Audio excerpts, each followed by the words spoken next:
Oh, did you see it, ladies and gentlemen? What a finale to the Premier League season, mate. Okay, watch the Chelsea game. We're going to talk about the Chelsea game, but come on. We all know that you kept an eye on the other games. There was so much going on. Relegato season with Leeds and Burnley going at it. Top four was a foregone conclusion with Arsenal. Not going to miss out to Tottenham, of course. But the title race was on and it kept changing, mate. It was all over the gaff. We're going to talk about that. We're going to talk about Chelsea.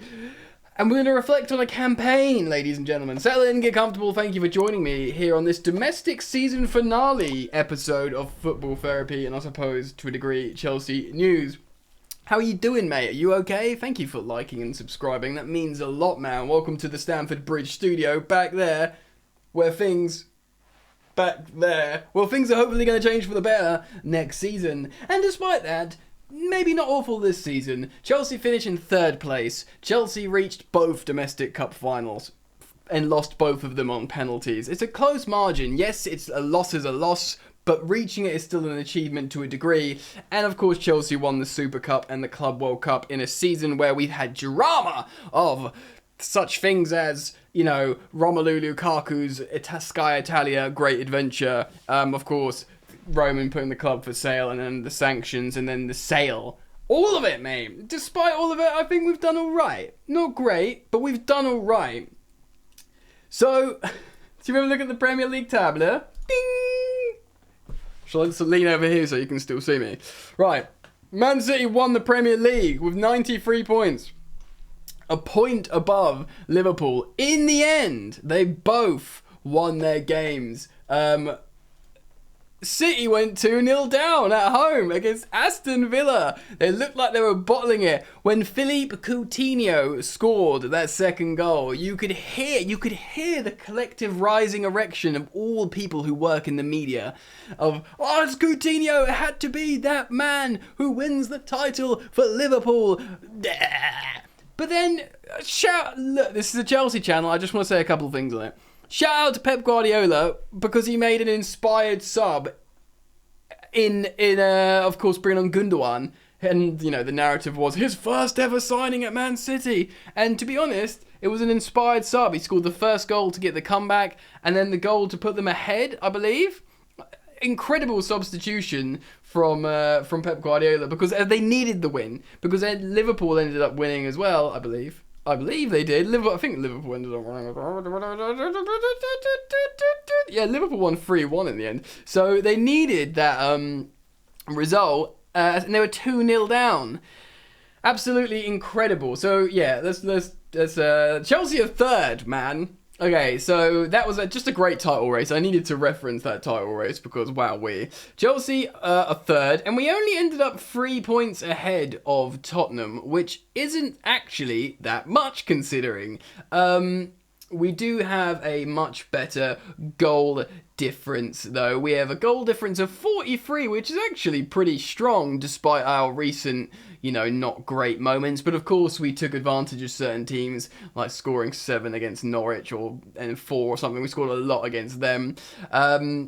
And Arsenal are in Europa League, as are Man United, with a 0 goal difference. Can we just have a moment for that? 0 goal difference for Manchester United. What the hell? I really was hoping to see Cristiano Ronaldo play against the Kazakhstan Wanderers in the Europa Conference. But no, he will be playing in the prestigious competition that is the Europa League. Yeah, incredible. And of course, Norwich City and Watford were already relegated. And Burnley joins them down there. Leeds scored a late winner. Though I don't think they would have needed it. If a draw probably would have got them over the end. But Jack Harrison scored late. I think so anyway. So yeah, Burnley are relegated. They've done fantastic work in the Premier League. But they're not exciting. It is more exciting. As much as we all hate dirty Leeds, they're probably more narrative than staying in the Premier League. So, you know, unsexy teams like Norwich, Watford and Burnley are down. Right, let's talk about Chelsea. Sorry, I mean, we have to talk about that game. There was heavy rotation. Chelsea end up winning with a stoppage time winner from the Scouse Zidane in Ross Barkley. And I didn't think it would go like this because we scored the opener in the 11th minute from a Kai Havertz goal, assisted by Kennedy. And at this point, I'm doing that thing, and every 2 years I think, is Kennedy the answer? Rotational wingback, tricky Brazilian winger guy. Is he the one? Is he the answer? Is it Kennedy? And when he got subbed off, it looked like he was saying goodbye. So I don't think it is. So the lineup was a 3-4-2-1. It was Mandy in goal, as P, Thiago Silva, and Rudiger in the back three. Saul Niguez playing his preferred midfield role rather than a wingback. The aforementioned Kennedy starting at left wingback, getting the assist. Kante joining Saul in midfield, and Reece Flames James at right wingback, also getting yet another assist, yet another goal involvement in this campaign.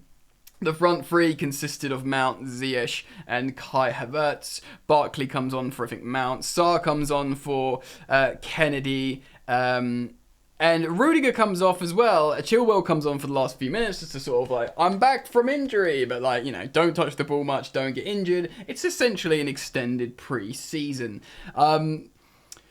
Rudiger comes off on... When did Rudiger come off? The 66th minute, and this clearly, I think, was a planned substitution. He didn't, expect a round of applause. I think he was just going to run off, but the whole of Stamford Bridge, understandably, gave him a standing ovation and applauded him. He got, hugged a few players. He didn't spend time on the pitch, like, lapping it up, but he he didn't run straight off. He sort of thanked the fans, and it was a nice moment. It was a nice way to end, like, all right, the story of Rudiger, the story arc, the character he's shown on the pitch, and indeed the ending. It's all fine. It's good. Like I'm here for it.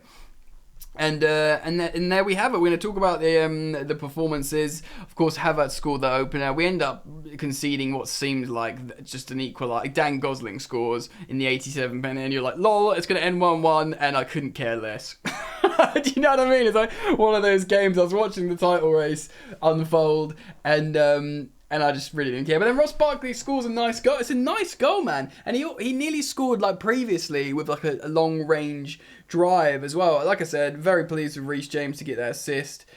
Great for Kennedy to get an assist, but I don't think it means much. And many of these Chelsea players you won't see in the squad next season. I don't think you'll see Barkley, Sarr, Kennedy, of course, Rudiger, and the likes of the people who didn't feature, Chilwell, Marcus Alonso, not even in the squad. Raised a few eyebrows. I doubt we'll ever see him in a Chelsea shirt again, which is kind of a shame because he's got a legacy, Alonso. Like, people will get frustrated with him. There's stories about him falling out with coaches, but not only did he score a lot of goals, he's been good for Chelsea. So it's a bit sad, really, there and like this, but it is what it is. I've just got an update from Who Scored. The formation that we finished was a 4-2-3-1 with Sarr at left back, Silva and Aspi as centre back. So Azpilicueta playing in a two centre back system with Reece James as right back. You can imagine that's a bit of a hybrid system because Chilwell came on as a sort of almost left winger. I think probably so he doesn't have to run that much. Anyway, let's talk about player performances. Mendy was fine, made a few good saves. The back three were totally fine for me. Nothing really notable. Testimonial match for Rudiger. Thiago Silva looked good. He looked cool on the ball. Kennedy looked like he was going to be a revelation for the first quarter of an hour. And then he dropped off a little bit. Saul made an excellent tackle, I remember, but then also lost the ball. Had a couple of shots himself. Kante was fine. Reece James was good, I think. Mason Mount did loads of good creative passes, I think, from deeper. I think he was robbed of a couple of assists at least. I know people are saying, he should have 3 assists by now. Maybe that was a bit hyperbolic, but I think he did some good passing. I think Ziyech looks good. Ziyech can often look good, but I wouldn't want to get overexcited and judge him on a game at home on the final day against relegated Watford when you can't go up or down from third position. And then of course Kai Havertz scored a goal and hit the crossbar or missed a chance. Again, it wasn't an inspired performance from Kai, but he looked good. And he looked mobile and I don't think anyone was busting a gut to you know, they weren't putting Champions League final effort in this game, understandably, because you can't not finish third.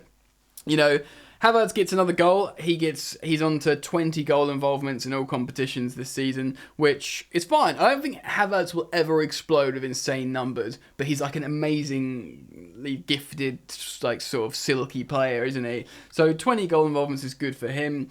I think Mount's on like 29. It would have been good for him to get one more to reach 30. Reece James got on a 6. Do you know what I mean? You can't really ask for more. Ziyech looked good in the front three. I think in terms of looking threatening and most keen, I think Ziyech probably looked most keen to me. What do you guys think though? Wild end to a wild season in other games. This was pretty tame. Look, Todd Boehly and Hans-Jörg Weiss, I think, were both in the stands watching a pretty mundane Chelsea win in many ways of like a B team. There will now be meetings, of course, between Thomas Tuchel and the new ownership structure, and we've got so much to follow and report on here on the channel. So make sure you do keep it locked, because we react to stories as they're presented in the media, and we discuss it down in the comment section, which I urge you all to do now. An incredible season for many reasons, but I'll end this video here with top 3, podium. You know, we're not going to touch that title race, so we're the best of the rest. We won 2 domestic trophies, not the biggest, and we reached 2 finals, despite all the crazy stuff that was going on. Not awful, really. Let me know what you think, guys. Thank you for joining me and supporting me yet again over another season with Chelsea. We keep moving. The show keeps going, as Leonardo DiCaprio would say. So make sure you subscribe, and I'll see you soon, mate. Peace. You ain't so tough with that bad boy tuck. I'ma get it how I'm living, I'ma walk the walk. Outline my lines, I rap through thought. Body bag the verse, outlined in chalk. In my life seen trouble, hustle on the double. Silence on the trigger like my pick got a muzzle. Yo, chick like to guzzle, bad boy stay in trouble. I only love this paper, sorry I don't. I laugh me, baby.